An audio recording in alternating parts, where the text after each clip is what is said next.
Kita ke sorotan lain, penanganan kasus dugaan tindak pidana pencucian uang yang menjerat mantan Jampitsus Febri Adriansyah menuai polemik. Kuasa hukum mantan Jampitsus bilang ada 2 sprindik yang masih abu-abu. Sementara pakar hukum TPPU Yenti Garnasi menyebut bahwa kasus ini seharusnya diambil alih oleh KPK.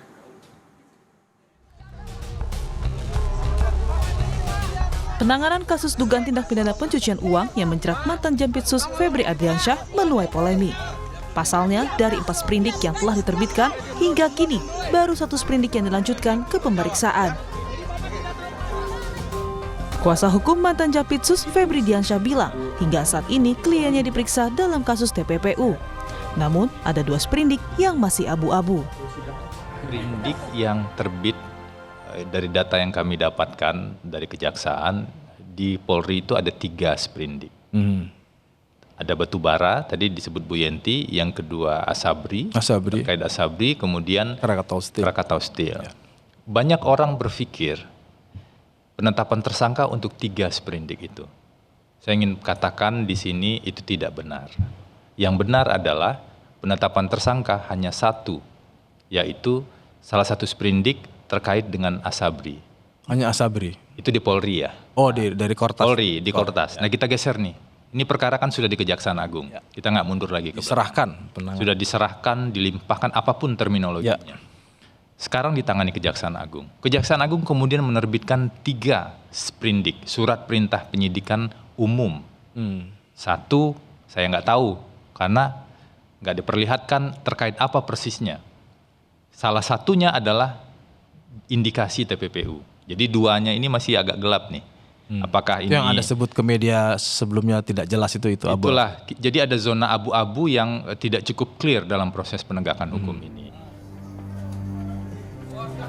Ketua KPK 2015-2019, Saud Situmorang mengatakan, kasus yang menyeret ex-Jampitsus Febri Adriansyah ini belum ada kemajuan yang signifikan. Saud bilang ada lebih dari 50 orang yang terlibat dalam kasus ini. Saud berharap Febri menjalankan perannya secara maksimal dalam proses hukum yang menjerat mantan Jampitsus tersebut. Kasus ini baru 2 cm per hari ini. Kenapa 2 cm? Setelah ditahan? Ya masih 2 cm kedalamannya. Kalau dari Anda mau bilang bahwa belum ada kemajuan signifikan? Iya, karena dugaan saya itu dalamannya bisa sampai 100 meter lebar dan dalamannya. Nah, mudah-mudahan Febri di sana ya, Febri ditahan, Febri datang ini ya bisa membuat itu menjadi lebih terang gitu. Dalam pikiran saya, dia kan penegak hukum juga gitu. Yeah. Ngapain juga ngebela orang yang memang udah jelas salah lah gitu ya kan. Cuman maksud saya kalau kita nggak ngapain memang tugas dia begitu gitu. Jadi maksud saya apakah nanti kedalaman bisa digali terus kemudian KPK bisa meyakinkan sehingga ketemu angka ratusan meter. Ya kita kan belum cerita banyak orang-orang di sekitarnya. Hitungan saya lebih 50 orang tuh. Sementara pakar hukum tindak pidana pencucian uang Yenti Garnasi menyebut bahwa kasus yang menjerat mantan Jampitsus Febri Adriansyah seharusnya diambil alih oleh KPK. Yenti juga menyebut bahwa Febri mendapatkan perlakuan khusus. Itu diambil alih oleh KPK. Jadi KPK juga jangan menunggu diserahkan. Harusnya KPK itu mengambil alih karena ada ide suatu negara yang mempunyai penyidik tindak pidana korupsinya 3 itu hanya Indonesia. Dan itu ada badan semacam KPK itu. Itu idealnya Bu, tapi sekarang kan yang kita hadapi adalah ditangani oleh Kejaksaan Agung. Oh iya, tapi seharusnya itu kan ada ketentuan yang hanya dimiliki oleh KPK. Pasal 10 itu adalah bahwa dalam hal tertentu KPK yang sedang menangani kasus bisa menyerahkan atau KPK mengambil alih kasus yang sedang ditangani oleh 2 temannya yang tadi. Maka ketika ditanyakan kepada saya, Kejaksaan kemudian menyatakan bahwa ini sudah ada sangkaan tindak pidana korupsi dan tindak pidana TPPU karena dari tas tipikor pun sudah ada itu. Sudah ada. Kini publik pun menanti kasus yang menjerat mantan Jampitsus Febri Adriansyah dapat ditangani secara transparan dan adil. Pasalnya, dari 3 kasus dugaan korupsi, baru 1 kasus yang telah diproses, yakni dugaan TPPU. Tim Liputan Kompas TV. Saudara, untuk mengupdate kasus terkait ex-Jampitsus Febri Adriansyah, di Kejaksaan Agung sudah bersiap jurnalis Kompas TV ada Jian Jufri dan juru kamera Gahniar Febrian. Jihan, jadi Kejaksaan Agung terus mendalami soal kasus dugaan TPPU ex Jampitsus. Lalu siapa lagi nama yang akan diperiksa penyidik?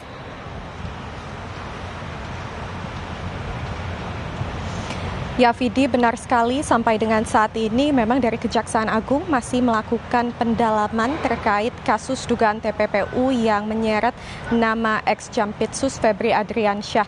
Kalau sebelumnya ini sudah ada sebanyak 11 orang saksi yang diperiksa, yang mana 4 diantaranya ini merupakan dari penyidik kepolisian, kemudian ada 7 orang yang memang dijadwalkan ulang karena tidak memenuhi panggilan dari Kejaksaan Agung beberapa waktu lalu. Jadi memang ada 7 orang yang sudah dijadwalkan ulang. Nah, ini tidak menutup kemungkinan untuk pemanggilan saksi-saksi baru ataupun saksi-saksi lain untuk mengungkap secara keseluruhan kasus dugaan TPPU ini. Seperti yang kita ketahui bahwa sebelumnya kasus ini sudah dilimpahkan oleh polisi ke Kejaksaan Agung. Kejaksaan Agung juga sudah membentuk tim 9 dan tim 9 ini merupakan tim yang mengawal langsung kasus dugaan TPPU yang menyeret nama ex-Jampitsus. Nah, tim 9 ini dipimpin langsung oleh Jamwas dan sampai dengan saat ini kabarnya memang masih melakukan pendalaman terkait kasus ini.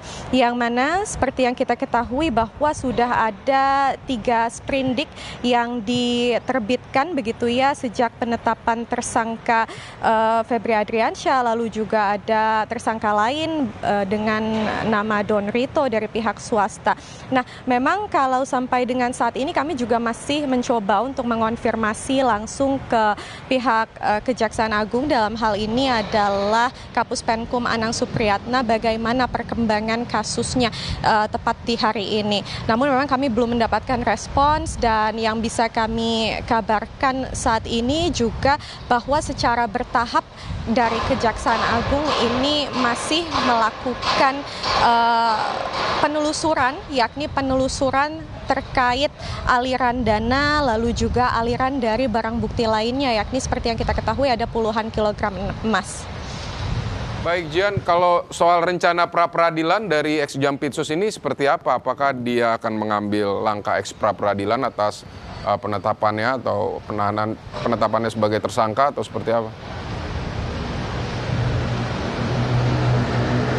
Ya Vidi, memang terkait isu pra-peradilan ini juga masih kami konfirmasi, namun memang sebelumnya dari kuasa hukum Febri Adriansyah ini sempat mengatakan proses yang sedang mereka tempuh saat ini adalah mendalami kasus, lalu juga mendalami berkas-berkas dan juga prosedur hukum yang sedang dilakukan di Kejaksaan Agung. Nah, apabila ditemukan kejanggalan dari prosedur yang dilakukan ini, memang kalau dari kuasa hukum ini mengatakan akan menempuh jalur pra-peradilan. Namun memang saat ini masih kami konfirmasi lagi dan kami memang masih menunggu perkembangan lanjutan dari Kejaksaan Agung. Baik, Jihan Jufri, terima kasih untuk laporan Anda terkait perkembangan kasus Febri Adriansyah.